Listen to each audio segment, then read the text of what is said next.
किसान भाइयों, आज की वीडियो में हम जानने वाले हैं गेहूं की फसल में जिंक के प्रयोग के समय हमें कौन कौन सी गलतियां नहीं करनी चाहिए।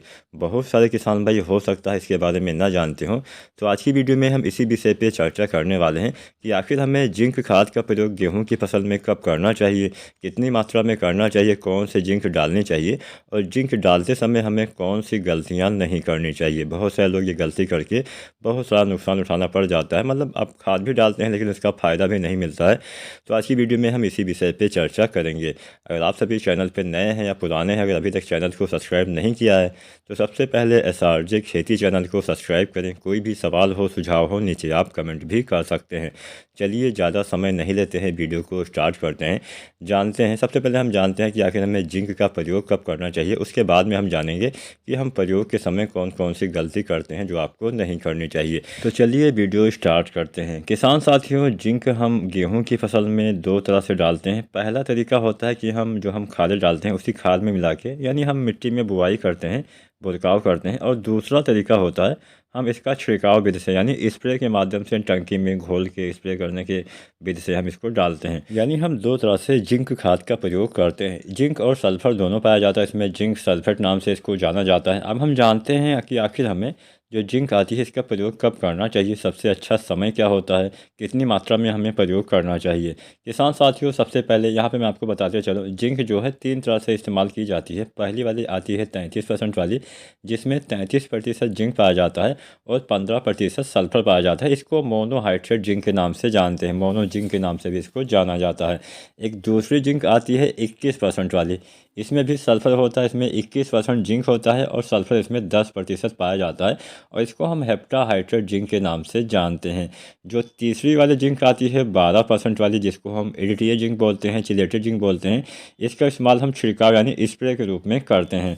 तो सबसे पहले हम जानेंगे कि जो हम 33% वाले जिंक डालना चाहते हैं तो उसे हमें कितनी मात्रा में डालना चाहिए।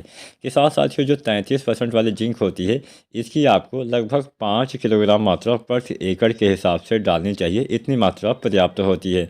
जो दूसरी वाली जिंक आती है जिसको हम 21% वाले जिंक के नाम से जानते हैं, तो 21% वाली जो जिंक सल्फेट आती है इसकी आपको लगभग 8 किलोग्राम मात्रा, 7 से लेकर 8 तक आप डाल सकते हैं, 7 से 8 केजी प्रति एकड़ के हिसाब से आप इसका ज़मीन में बुरकाव कर सकते हैं, मिट्टी में आप बिखेर सकते हैं। जो तीसरी जिंक आती है जिसको हम स्प्रे के रूप में जानते हैं, उसके बारे में हम थोड़ा बाद में चर्चा करते हैं। तो हमने यहाँ पे दो जिंक आपको बताई, इसको हम मिट्टी में डालते हैं, 33% वाली और 21% वाली। अब हम ये जानते हैं कि आखिर हमें गेहूँ के खेत में कब इसका प्रयोग करना चाहिए। किसान साथियों, गेहूँ की फसल में अगर आप मिट्टी में जिंक का प्रयोग करना चाहते हैं, यानी आप छिड़काव के माध्यम से नहीं, यहाँ पर हम मिट्टी के माध्यम से जो हम ज़मीन में बुआई के माध्यम से डालते हैं, तो उसमें अगर आप 33% वाली जिंक या फिर 21% वाली जिंक डालते हैं तो इसके डालने का जो सबसे अच्छा समय होता है वो किसान साथियों होता है पहली सिंचाई के आसपास। पहली सिंचाई पे हमें इसका प्रयोग करना चाहिए, ये सबसे अच्छा समय होता है। अब हम जानते हैं कि आखिर हमें शुरुआती अवस्था में, जो हम शुरुआती अवस्था होती है तब हमें इसका इस्तेमाल क्यों नहीं करना चाहिए। यहीं पे बहुत सारे किसान भाई गलती कर देते हैं और यही गलती आपको नहीं करनी है। किसान साथियों, जब हम गेहूं की बुआई करते हैं तो बुआई के समय या तो हम डीएपी खाद डालते हैं या फिर हम एनपीके डालते हैं या फिर हम एसएसपी डालते हैं, यानी तीनों खादों में फास्फोरस पाए जाते हैं, यानी फास्फोरस वाली खादों का प्रयोग हम ज़्यादातर बुआई के समय करते हैं। अब आप सभी को पता हो या ना पता हो, मैं आपको बताते चलूँ, कभी भी आपको जिंक खाद का इस्तेमाल यानी जिंक सल्फेट का इस्तेमाल आपको डीएपी या फिर एनपीके या फिर एसएसपी, यानी जिसमें भी फास्फोरस वाली खादें पाई जाती है, फास्फोरस की थोड़ी सी भी मात्रा पाई जाती है या फिर ज़्यादा मात्रा, कुछ भी मात्रा हो, उसके साथ में कभी भी आपको जिंक खाद का प्रयोग नहीं करना है। यानी जिंक और फास्फोरस आपको एक साथ मिला के नहीं देना चाहिए। कम से कम आपको 20 दिन का अंतर रखना चाहिए। अगर आपने शुरुआती में डीएपी वगैरह डाली है तो 20 दिन के बाद आपको इसका इस्तेमाल फिर से जिंक आप डाल सकते हैं अपने खेत में। यहाँ ये पे हमने बात कर ली कि हम मिट्टी में देना चाहते हैं तो पहली सिंचाई के आसपास जब आप यूरिया की टॉप ड्रेसिंग करते हैं तो उसी समय आप जिंक खाद का प्रयोग कर सकते हैं।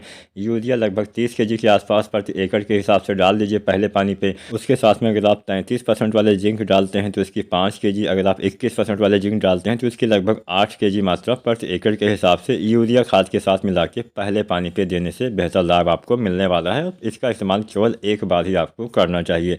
अब हम बात करते हैं, मतलब हमें जिंक का इस्तेमाल मिट्टी में अगर आप डालते हैं तो एक बार ही पर्याप्त होता है। अब हम बात करते हैं स्प्रे यानी छिड़काव विधि से अगर हम देना चाहते हैं तो हमें कितनी मात्रा कैसे देना चाहिए। तो छिड़काव विधि से अगर आप जिंक का प्रयोग धान या गेहूँ किसी भी फसल में करना चाहते हैं तो इसका इस्तेमाल आपको 2 बार करना पड़ेगा। अब हम मात्रा के बारे में यहाँ पे मैं आपको बताते चलूँ, अगर आप 33% वाले जिंक का स्प्रे करना चाहते हैं तो आप छिड़काव भी इसका कर सकते हैं। इसकी किसान साथियों आपको 750 ग्राम यानी 750 ग्राम मात्रा प्रति एकड़ के हिसाब से यूज़ करनी है। अगर आप 21% वाले जिंक का इस्तेमाल करते हैं तो इसकी आपको लगभग 1 किलोग्राम मात्रा प्रति एकड़ के हिसाब से यूज़ करनी है। अगर आप 12% वाले जिंक का इस्तेमाल करते हैं तो इसकी आपको लगभग 100 से 150 ग्राम मात्रा प्रति एकड़ के हिसाब से यूज़ करनी है। तो यहाँ पे हमने जिंक की मात्रा जान ली। अब इसको किसान साथियों आपको सिंगल कभी भी नहीं देना चाहिए। इसके साथ में आपको या तो यूरिया खाद का प्रयोग कर दीजिए या फिर आप जो बुझे हुए चूने का पानी होता है उसके साथ मिला के डाल सकते हैं। अगर आप यूरिया के साथ घोल बना के स्प्रे करना चाहते हैं तो यूरिया की आपको 1 से लेकर 2 या 3 kg मात्रा प्रति एकड़ की दर तक आप दे सकते हैं। और मान लीजिए आप यूरिया खाद नहीं प्रयोग करना चाहते हैं तो आप बुझे हुए चूने के पानी के साथ भी जिंक सल्फेट का प्रयोग स्प्रे के रूप में कर सकते हैं। पहली बार आपको पहले सिंचाई के बाद स्प्रे करना है, फिर से 15 से 20 दिन के बाद आपको छिड़काव करना चाहिए, जिससे आपको अच्छा लाभ मिल जाएगा। वीडियो पसंद आई हो लाइक ज़रूर करना। धन्यवाद।